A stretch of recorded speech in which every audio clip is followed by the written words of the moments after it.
Today I will do another flight on my Aros RC Tecnam 2010 with floats. Let's go outside and get this one up in the air.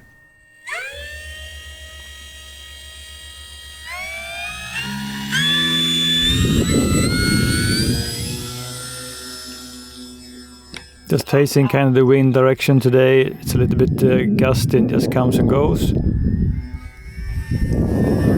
Given the size, and this plane then flies on 3S, I think it's a good managed power system. Surely feels that it's, kind of well tuned to do 3S, although I just as many times just do 4S on this plane. I still think that 3S is okay.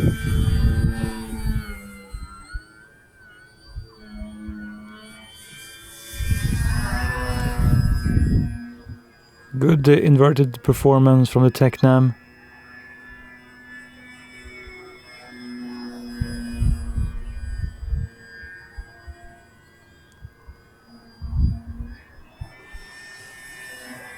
Question I'm just asking myself is what kind of flying am I supposed to do with this plane? Takeoff flaps, landing flaps. Is it more like this docile flap flying? The touch and goes on water then. I mean, it's a sweet flying plane, but it's not kind of the plane you just purchase if you want to do aggressive aerobatics, although I mean it surely is capable of doing many things. And it's not kind of the scale looker that you would purchase just to fly pure scale flying. So some planes like this Tecnam, they are just kind of in the middle. Nothing bad about them. Just, they're not on one end or the other end. Just kind of in the middle.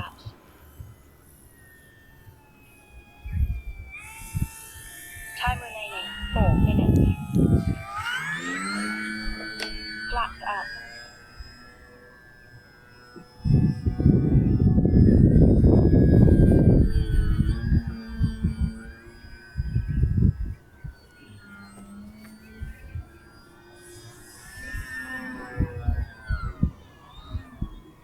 Nice big loops. Solid plane when it flies.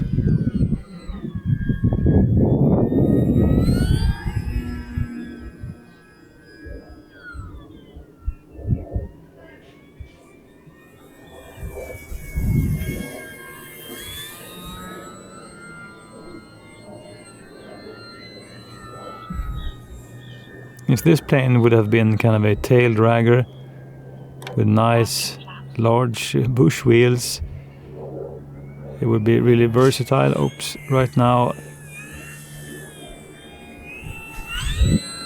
it is a tricycle plane then. Maybe it's possible just to convert it to being a tail dragger.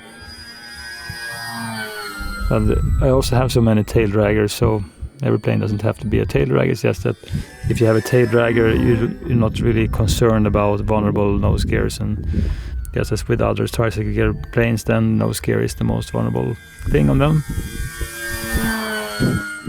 I will surely try to do the Tecnam in the winter also.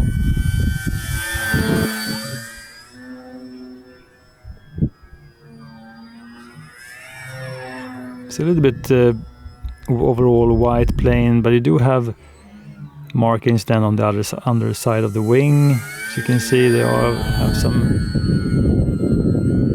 stickers, so that also always helps with the orientation. I really have to like to see in this plane then in a kind of more striking colors. That would be just to add to the excitement when I fly it.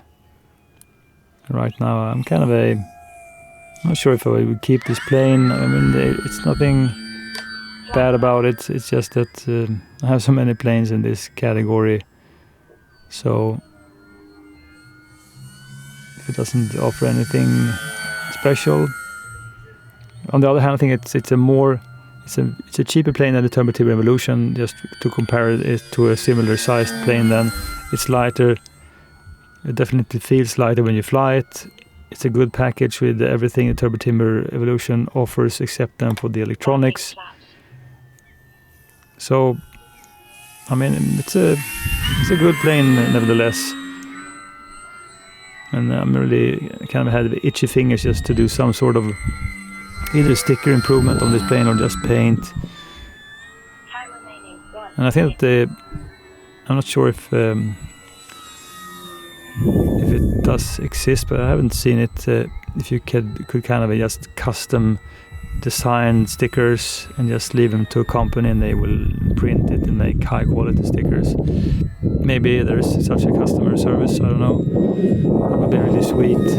And even if they had kind of I don't know what you would call it, but the top brand and planes them. So you can just pick, well, I have the Tecnam, I want to have kind of this color scheme, this kind of stripes and things, and then you get a sticker set that you can apply to almost any plane. That would be really sweet.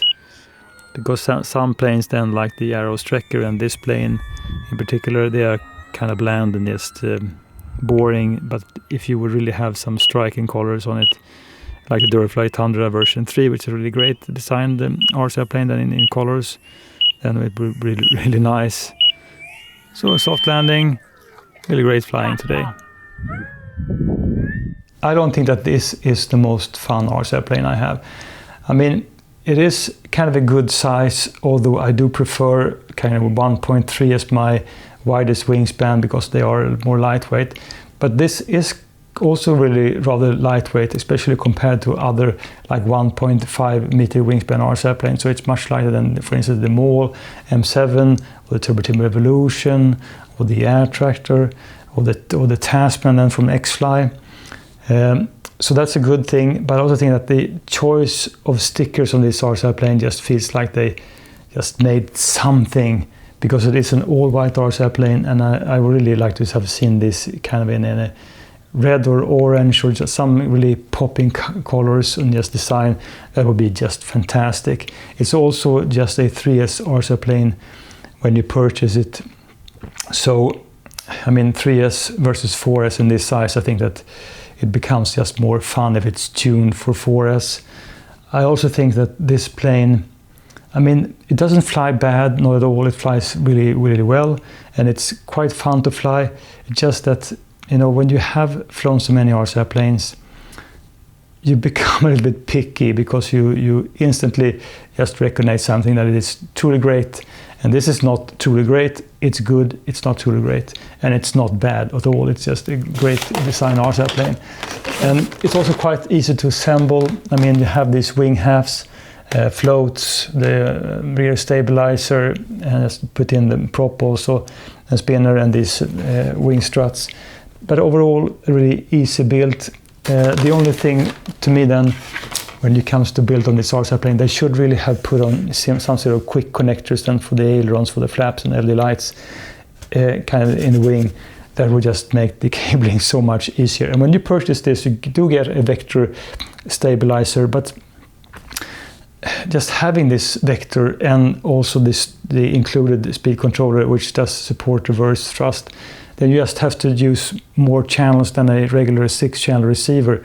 So that's why I then swapped to an Avian speed controller inside, because then I don't have to occupy a channel. I can just do it through the throttle channel to the reverse thrust. And the reverse thrust when you have a float RC plane is really a must, because then you can maneuver it in a much better way. And if you just go near the beach and about to save the plane, you can just back it up.